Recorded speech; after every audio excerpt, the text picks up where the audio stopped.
नमस्कार विद्यार्थियों। पिछले वीडियो में हम लोगों ने मैक्सवेल बोल्ट्जमैन स्टैटिस्टिक्स का थोड़ा सा डिस्कशन किया था। उसी के कंटिन्यूशन में आज हम आगे और चर्चा करेंगे और एक नए शब्द डीजेनेरेसी यहाँ पर देखेंगे। वहां पर यदि आप पिछले वीडियो को देखें तो हमने कुछ मैक्रोस्टेट और माइक्रोस्टेट्स के बारे में बात की थी और इसको मैं थोड़ा सा और वहां पर हमने एक थर्मोडायनेमिक प्रोबेबिलिटी, इसको अगर मैं आपको पीछे दिखाऊं तो मैक्सवेल बोल्ट्जमैन की जो पिछला वीडियो था उसमें हम लोगों ने वहां पर मैक्रोस्टेट और माइक्रोस्टेट्स के बारे में बात की थी। ये तीन यहाँ पर मैक्रोस्टेट्स थी। ठीक है, तीन मैक्रोस्टेट्स की हमने चर्चा की थी, एग्जाम्पल लिया था और हर मैक्रोस्टेट में कुछ माइक्रोस्टेट्स हो सकती हैं।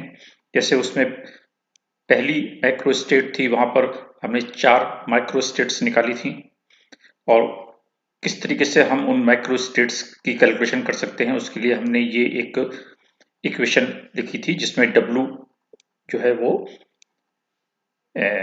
थर्मोडायनेमिक प्रोबेबिलिटी लिया गया था और ये इस तरीके से हम यहाँ पर 4 और 12 इसकी हमने कैलकुलेशन की थी और थर्मोडायनेमिक प्रोबेबिलिटी शब्द का वहां पर प्रयोग किया गया था।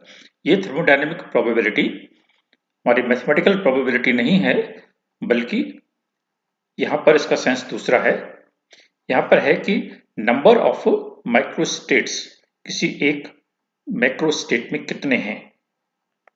ठीक है ना, thermodynamic probability is equal to number of microstates जो कि एक मैक्रोस्टेट में हो सकती हैं और जिस मैक्रोस्टेट में अधिकतम माइक्रोस्टेट्स होती हैं उसकी संभावना या उसका डिस्ट्रीब्यूशन की संभावना बनती है, अधिकतम होती है। अब क्योंकि सभी पार्टिकल्स ये क्योंकि रेस्ट में नहीं है, फ्लक्चुएट करते रहते हैं, तो ऐसी स्थिति में ये जितनी भी हमारी मैक्रोस्टेट्स बनती हैं उन सभी मैक्रोस्टेट्स में पार्टिकल फ्लक्चुएट कर सकता है। लेकिन हमारी कंडीशन क्या है कि जो हमारी टोटल एनर्जी है पार्टिकल्स की वो कांस्टेंट बनी रहनी चाहिए। उसको ध्यान में रखते हुए या उस कंडीशन को सेटिस्फाई करते हुए पार्टिकल किसी भी मैक्रोस्टेट में रह सकता है और मैक्रोस्टेट के अंतर्गत भी जो माइक्रोस्टेट्स है उसमें रह सकता है। तो इस तरीके से पार्टिकल फ्लक्चुएट होता रहता है और मैक्सवेल बोल्ट्जमैन स्टैटिस्टिक्स में हम कहते हैं कि हर पार्टिकल डिस्टिंग्विशेबल है, सबकी पहचान अलग अलग है और जितनी भी माइक्रोस्टेट्स हैं उन सबकी प्रोबेबिलिटी बराबर है and it is the maximum number of microstate, यानी W जो हम मैक्सिमम कहते हैं तो इसका मतलब हो गया कि सबसे अधिक माइक्रोस्टेट्स किस मैक्रोस्टेट में बन रही है, वही हमारा मोस्ट प्रोबेबल स्थिति या डिस्ट्रीब्यूशन बन जाता है। तो डिस्ट्रीब्यूशन ऑफ पार्टिकल कई सारे मैक्रोस्टेट्स में और फिर किसी एक पर्टिकुलर मैक्रोस्टेट के अंतर्गत कई माइक्रोस्टेट्स। तो जिस मैक्रोस्टेट में अधिकतम माइक्रोस्टेट्स बनेगी वो डिस्ट्रीब्यूशन मोस्ट प्रोबेबल होगा। यहाँ पर वो जो W है वो उसी बात को दर्शाता है कि W कहाँ पर या किस मैक्रोस्टेट के लिए मैक्सिमम है। और यहीं से एक हमारे पास कॉन्सेप्ट आता है डीजेनेरेसी का। ठीक है, ये एक नया शब्द यहाँ पर निकल के आता है। इस डीजेनेरेसी से हमारा क्या तात्पर्य है? ये जब हम सिमेट्री पढ़ते हैं तब वहां पर इसका प्रयोग किया जाता है, लेकिन उसका कुछ बेस अपन यहां पर भी डिस्कस करेंगे। क्वांटम मैकेनिकल कैलकुलेशंस में, क्वांटम मैकेनिक्स में इस डीजेनरेसी का बहुत अधिक महत्व है, या जब हम कैलकुलेशंस को थोड़ा सा और एक्यूरेट करना चाहते हैं तब वहां पर डीजेनरेसी का फैक्टर भी लाते हैं। तो यहाँ डीजेनरेसी से हमारा तात्पर्य है कि यदि कोई दो या दो से अधिक कोई ऐसी स्टेट्स हैं जिनकी एनर्जी हम मेजर कर सकते हैं। पार्टिकल्स का डिफरेंस जो डिस्ट्रीब्यूशन है वो अलग अलग एनर्जी लेवल्स में है, और एक एनर्जी लेवल में भी यदि दो या दो से अधिक स्टेट्स, यहां पर शब्द स्टेट आ जाता है, ठीक है। पहले हमारे पास शब्द है लेवल, एनर्जी लेवल, और अब हम यहां पर शब्द प्रयोग कर रहे हैं स्टेट, एनर्जी स्टेट। एक एनर्जी लेवल में कई एनर्जी स्टेट्स हो सकती हैं, दो या दो से अधिक। तो यदि ऐसी अवस्था है कि किसी एनर्जी लेवल में दो या दो से अधिक एनर्जी स्टेट्स हैं और वो सब मेजरेबल हैं, यानी जिनकी हम एनर्जी नाप सकते हैं, और नापने के बाद उन सब का जो एनर्जी है वो अगर सेम आती है, लगभग सेम आती है, ठीक है, same value of energy upon measurement. इसको पुनः समझ लें, एक एनर्जी लेवल, उसमें कई सारी एनर्जी स्टेट्स, और हर एनर्जी स्टेट की एनर्जी यदि मेजर की जाए और वो सब बराबर निकले सभी की, तो ऐसी अवस्था वो डीजेनरेसी की होती है। और जितनी भी उसमें स्टेट्स बनती हैं, यानी एक एनर्जी लेवल में अगर 5 एनर्जी स्टेट्स हैं जिनकी एनर्जी लगभग बराबर है, तो हम कहेंगे इसकी डीजेनरेसी 5 है। तो हर एनर्जी लेवल से संबंधित एक डीजेनरेसी फैक्टर बन जाता है, यानी हर एनर्जी लेवल में एक डीजेनरेसी का कॉन्सेप्ट और इंट्रोड्यूस हो जाता है।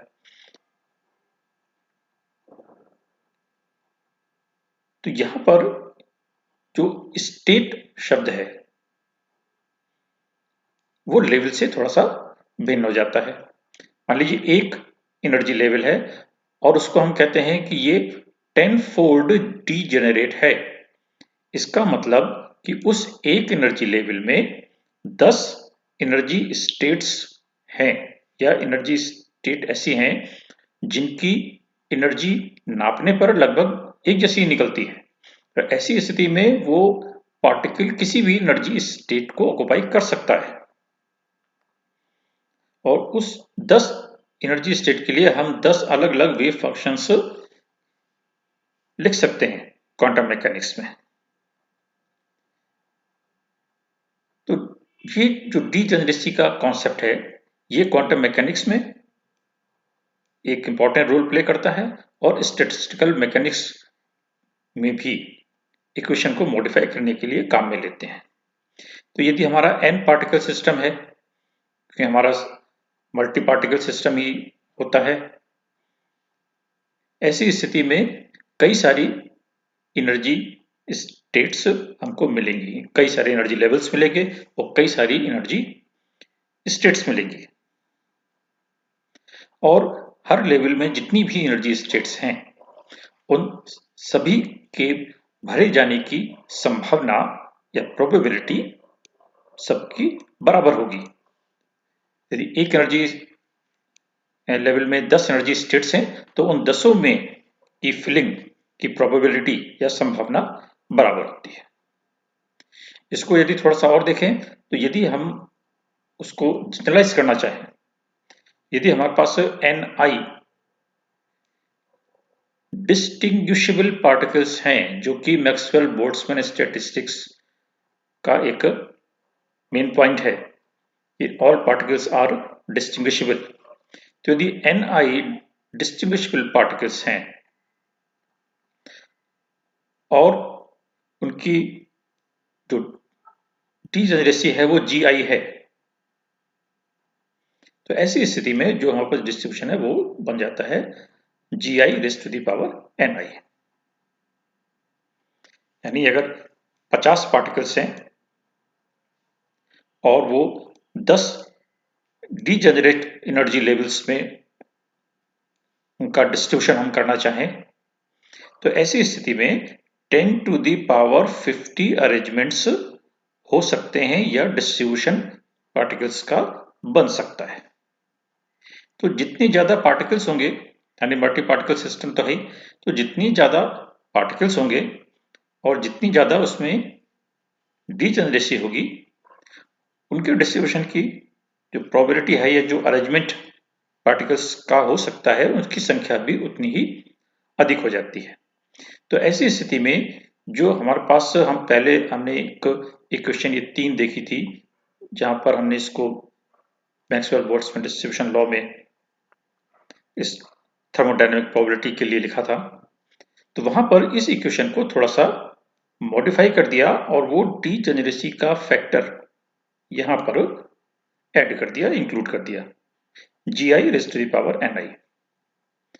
ऐसी स्थिति में एक जनरलाइज इक्वेशन बन जाती है, जैसे ये अलग अलग पहले लेवल के लिए, ये दूसरे लेवल के लिए, ये तीसरे लेवल के लिए, अलग अलग एनर्जी लेवल्स के लिए हम इस तरीके से फिर इस इक्वेशन को लिख सकते हैं कि ये पहले लेवल के लिए उसमें डीजेनरेसी का कॉन्सेप्ट लगाते हुए GI raise to the power G1 raise to the power N1, ये सेकेंड एनर्जी लेवल के लिए G2 rays to the power N2। तो इस तरीके के फैक्टर्स उसमें थर्मोडायनेमिक प्रोबेबिलिटी के लिए जो इक्वेशन लिखी थी उसमें और ऐड करके उस इक्वेशन को मॉडिफाई किया गया। तो स्टैटिस्टिकल थर्मोडायनेमिक्स की जो हमने 2 वीडियो देखे, या मैक्सवेल बोल्ट्जमैन की हमने उसमें देखी, कैरेक्टरिस्टिक्स देखी क्या है। एक तो क्लासिकल स्टैटिस्टिक्स है, इंटरनल स्ट्रक्चर को नहीं ध्यान में रखते और पार्टिकल्स सब उसमें डिस्टिंग्विशेबल हैं और there is no restriction of occupancy of energy level. ये कुछ 2-3 पॉइंट्स मैक्सवेल बोल्ट्जमैन स्टैटिस्टिक्स या MB स्टैटिस्टिक्स में रहते हैं, और यहाँ पर ही मैक्रोस्टेट और माइक्रोस्टेट का कॉन्सेप्ट भी आता है। तो मैक्रोस्टेट से क्या हो गया, क्या था, distribution of particles among the allowed energy levels, ठीक है, और टोटल एनर्जी सिस्टम की कांस्टेंट रहनी चाहिए। और माइक्रोस्टेट्स क्या होगी, number of ways in which a particular distribution can be achieved. एक मैक्रोस्टेट में कितने मैक्रोस्टेट्स हो सकती हैं। और तीसरा वहां पर एक डीजेनरेसी। ये 3 चीजें मैक्सवेल बोल्ट्जमैन स्टैटिस्टिक्स में अहम है।